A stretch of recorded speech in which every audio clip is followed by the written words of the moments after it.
Hi, you guys. So this is Unit 11 from your textbook, and I thought that because uh, we only have a couple of videos up for the midterm, I thought we'd add another video to help us get through this book. Over the next few weeks, we have several assessments to do, so we're not going to have a lot of time to cover these final units.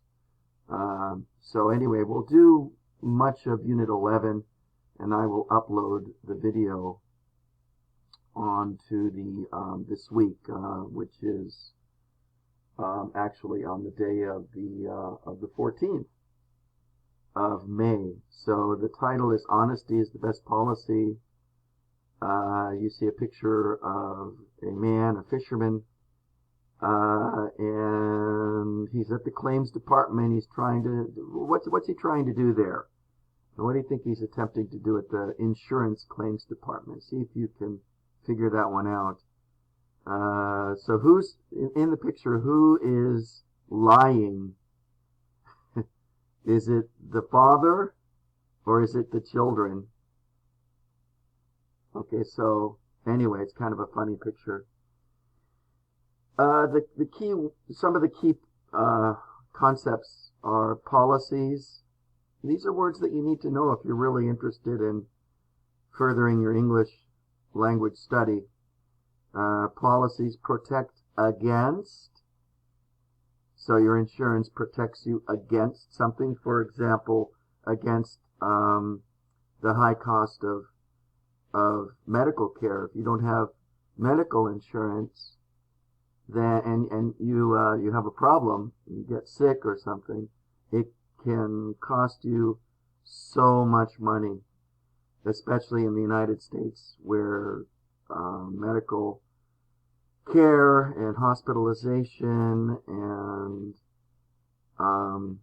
medicines are so expensive.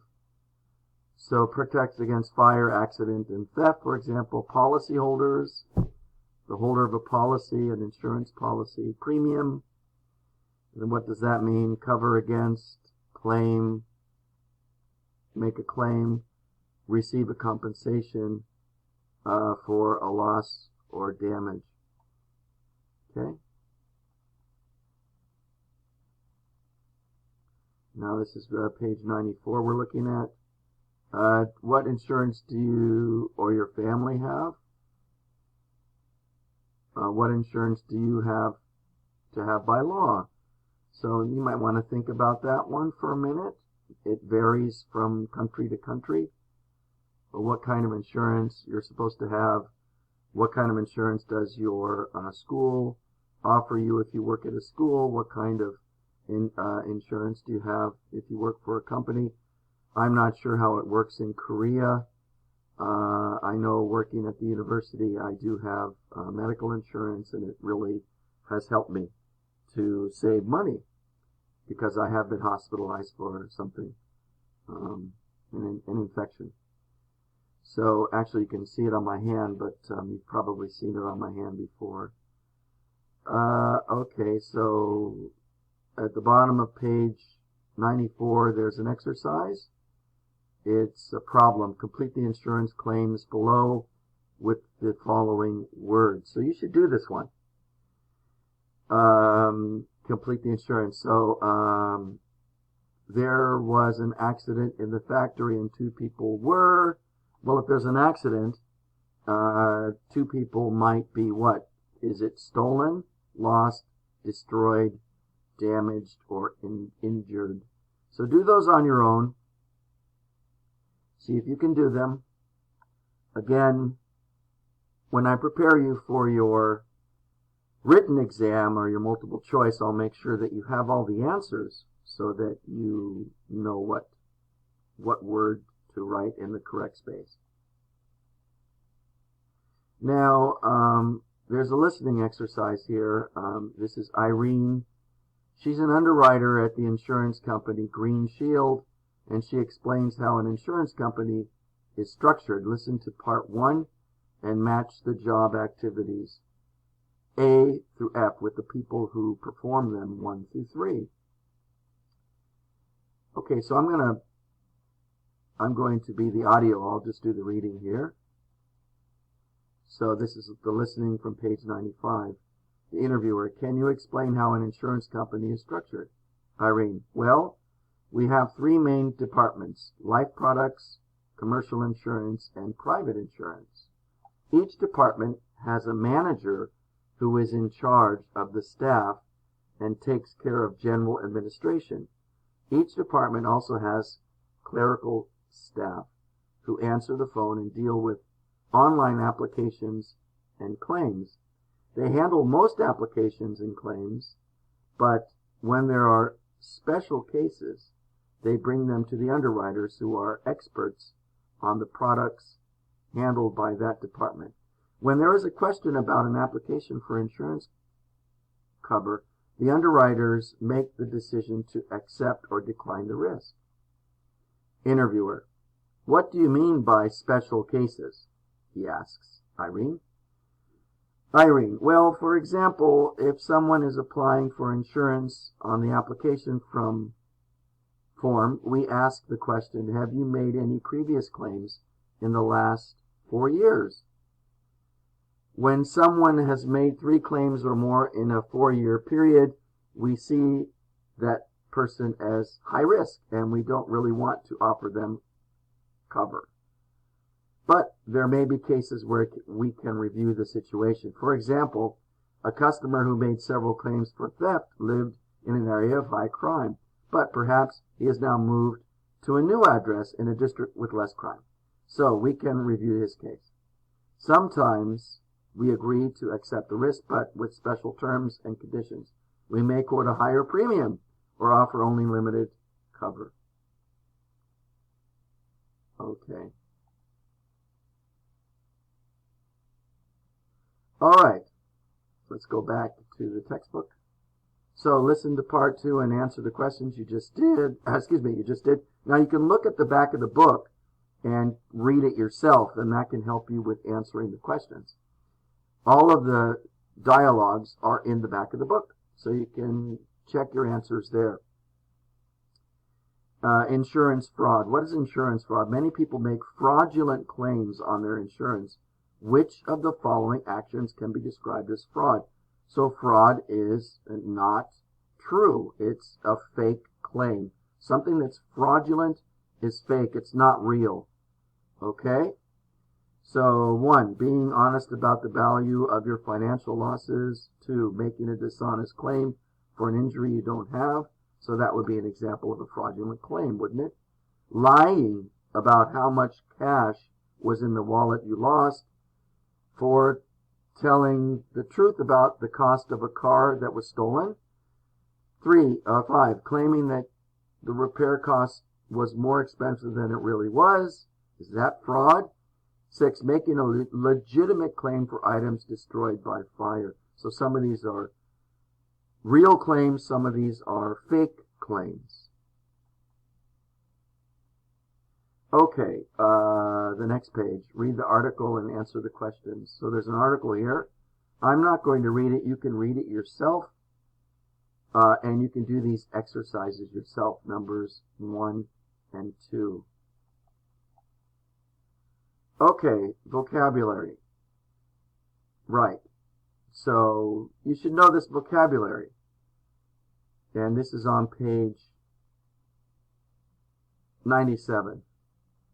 Wow, look at that pizza. Looks good. Choose the best word A through C to complete the sentences. So, for example, the company blank all claims to see which ones could be fraudulent. So do you think it screens all claims, detects all claims, or determines all claims? Okay? And so look through these and see if you can figure out what they mean. You can look these words up in the dictionary for help. Okay, then there's an honesty quiz here. That's kind of interesting. Look at the picture there. What's happened? What do you think's happened in the picture? There's to the right, there's a mother and son, looking at the pizza delivery car driving away, and they look like they're longing for something. They're pointing. They're looking at the pizza. Where's our pizza? What do you think happened there? The man on the left is eating a pizza. So see if you can figure it out. Which of the dishonest actions is most serious? Put them in order from the most to the least serious. Okay, you can do that on your own.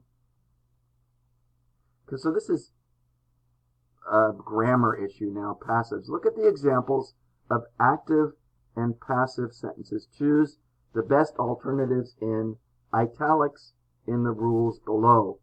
So active, the policyholder reports a claim. That's active. Passive, a claim is reported by the policy holder. Okay, so you've probably studied active and passive forms of verbs. I think they're fairly easy to figure out. Let's look at number 2. If the claim is suspicious, the policy holder is informed and a live telephone interview is arranged. Okay, is that passive or active? Look at the next one. 18% of claims are found to be fraudulent. Okay, so some of these, a lot of these are passive. Okay, my car has been stolen. Okay, has been stolen. So there's an example of passive. What would be the active form of that? Someone stole my car. Okay, that's more active. So review active and passive, and you should be able to figure these out. And then rewrite the sentences below using the correct form of the passive. Omit the agent if it isn't important. Okay, so Howard Baines set up the company in 1978. So what is that? What form is that? Is that active? The setup, is that active or passive? It looks like it's active to me, doesn't it? So the company has been set up by Howard Baines. Now we have the passive form. Insurance companies see manual workers as high risk. Complete the article with the appropriate passive form of the verbs in brackets. So in this exercise, you're going to create passive forms of the verb.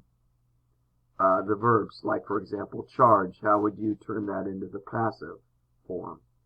Quote. How would you